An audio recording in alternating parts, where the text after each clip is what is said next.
اسلام نسب اور خاندان سے متعلق ہمیں کیا درس دیتا ہے؟ کیونکہ نسب اور خاندان کے حوالے سے اسلام کی جو بنیادی تعلیمات ہیں ایک مسلمان کے لیے وہ جاننا بہت ضروری ہے، اور یہ باتیں اگر وہ جان لے گا پھر اس کو پتہ لگ جائے گا کہ بھائی جس خاندان کی اب ہم بات کر رہے ہیں ان کی کیا شان و عظمت ہے۔ بسم اللہ الرحمن الرحیم، رب اشرح لی صدری ویسر لی امری واحلل عقدۃ من لسانی یفقہوا قولی۔ بہت خوبصورت سوال آپ نے یہاں پر کیا کہ اسلام خاندان کے حوالے سے کیا فرماتا ہے، کیونکہ اس میں لوگ افراط و تفرید کی طرف ہیں۔ بعض ایسے لوگ ہمیں نظر آتے ہیں جو سرے سے خاندان کے کمالات، اس کی عظمت اور اس کی شان کے سرے سے منکر ہیں۔ کہتے ہیں خاندان میں کیا ہوتا ہے، کوئی کسی کی بھی اولاد ہو، کسی کا تعلق کسی بھی خاندان سے ہو تو اس میں بڑے اور چھوٹے کا کیا تصور ہے، یہ ایک انتہا ہے۔ اور دوسری انتہا یہ ہے کہ جو سمجھتا ہے کہ یہ سب کچھ خاندانوں سے ہی لوگوں کو پرکھا جائے، کہ اگر یہ ہمارے خاندان کا ہے تو یہ سب کچھ ہے اور یہ ہمارے خاندان سے نیچے تو یہ حقیر ہو گیا، ایک برہمنی فکر کی طرف آتے ہیں۔ اور اسلام جو متوازن فکر دیتا ہے، جو اہل سنت کا توازن ہے، وہ یہ ہے کہ سب سے قدر والی چیز ہے ایمان۔ اللہ رب العالمین جل وعلا کی توحید کا اقرار اور تصدیق، سبحان اللہ، جناب رسالت امام صلی اللہ علیہ وسلم کی ختم نبوت اور آپ کی رسالت کے اقرار اور تصدیق، اور حضور جو لائے ہیں سب کے اقرار و تصدیق، اور آخرت میں کے اقرار و تصدیق، یہ ایمان۔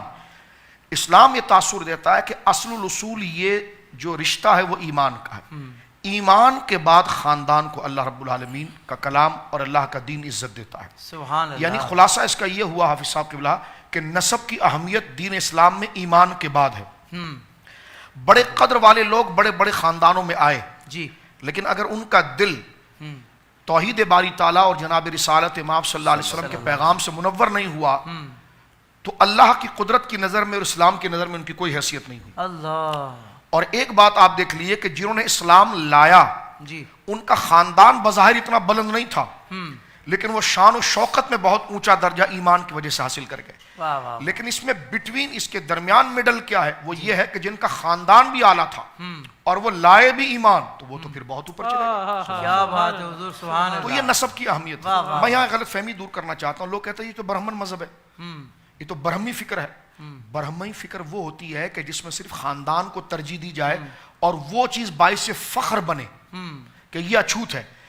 اس کا یہ مطلب نہیں کہ ایک غلطی کو لے کر اسلام کے اس حقیقی منصب کو اسی غلط عینک سے دیکھا جائے۔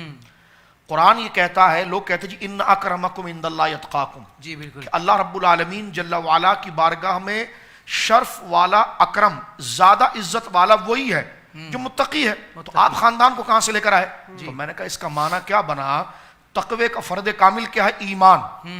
اور ہم بار بار وہی کہہ رہے ہیں کہ ایمان کے بعد خاندان ترجیح رکھتا ہے۔ سبحان اللہ۔ ان اکرمکم عند اللہ اتقاکم، تو تقوی کا فرد کامل ایمان، جسے اللہ رب العالمین جل وعلا ایمان دے وہ اللہ کی بارگاہ میں مکرم ہوا، اور پھر اس کا جو خاندان ہے اس کا فیض اللہ رب العالمین اس کو عطا فرماتا ہے۔ اور کس کو کس کے خاندان میں پیدا کی جائے تو اللہ رب العالمین انسان کے کسب اور مطالبے کے بغیر جو دیگر نعمتیں عطا فرماتا ہے، جس کو ہم قرآن کی آیت کے ضمن میں کہتے ہیں کہ ذالک فضل اللہ یؤتی من یشاء، وہ بھائی یہ تو اس خاص اللہ کا کرم و فضل ہے کہ بغیر محنت کے اس کو مل گیا۔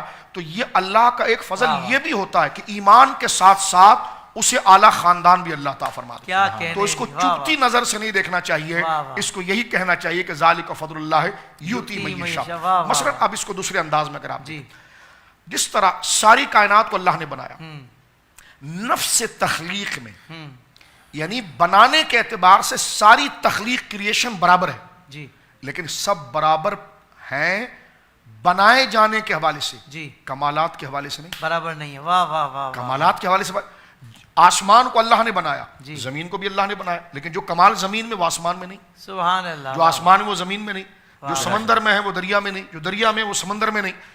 آپ چھوڑیے حافظ صاحب، کہتے جی نسلوں کا اعتبار نہیں ہوتا، ابھی آم کا موسم چلا گیا، دکان پر کھڑے ہو کر کہا جاتا اب آم تو آم ہے، نام تو اس کا عام ہی ہے، لیکن خوش ذائقے سے عام ہونے کے باوجود خاص ہو جاتے ہیں۔ جب وہ نسل بدلتی ہے تو پھر مال بھی بدل جاتا ہے، ذائقہ بھی بدل جاتا ہے۔ کیا بات ہے۔ تو اللہ نے ہر شے کے اندر نسل کے کمالات رکھے ہیں، میں پھر اس بات کو غلط فہمی نہ ہو جائے ریوائز کر دوں کہ ایمان کے ساتھ اگر نسل اعلیٰ ہوگی تو اس کے قریب کوئی نہیں پہنچ پاتا. یہ اللہ کا فضل ہے. مثلا آپ دیکھیے، مثلا آپ دیکھیں نبی پاک کی حدیث ہے جو میں نے نسل کی بات کی، بخاری مسلم حدیث نبی پاک فرماتے ہیں الناس معادن، جی لوگ مائنز کی طرح ہے. معدن کی جمع معادن، جی مائنز کانے جی بالکل جس سے چیزیں نکلتی. حضور فرماتا ہے الناس معادن کا معادن الذهب والفضہ، جیسے سونے کی کانیں ہوتی ہیں اس سے سونا نکلتا ہے، چاندی کی کانیں ہوتی اس سے چاندی نکلتی ہے. حضور فرماتے ہیں الناس معادن کا معادن الذهب والفضہ خیارهم فی الجاہلیت وہ خیارهم فی الاسلام اذا فقہوا. ہماری بات یہاں پر جمع ہو گئی. حضور نے فرمایا کہ لوگوں کی مثال کانوں کی طرح ہے، کچھ سونے کی کانیں ہوتی ہیں، واہ واہ واہ واہ، کچھ چاندی کی کانیں ہوتی ہیں. خیاروں فی الجاہلیت خیاروں فی الاسلام، جو زمانہ جاہلیت میں اعلیٰ خاندان رکھتا تھا، اسلام اس کے خاندان کے مقام کو ختم نہیں کرتا، لیکن وہ مقام اس کو جب حاصل ہوگا کہ اذا فقہوا، جب اسلام لے آئے. سبحان اللہ. واہ واہ تو واہ، اس حدیث پاک نے اس کو واضح کر دیا.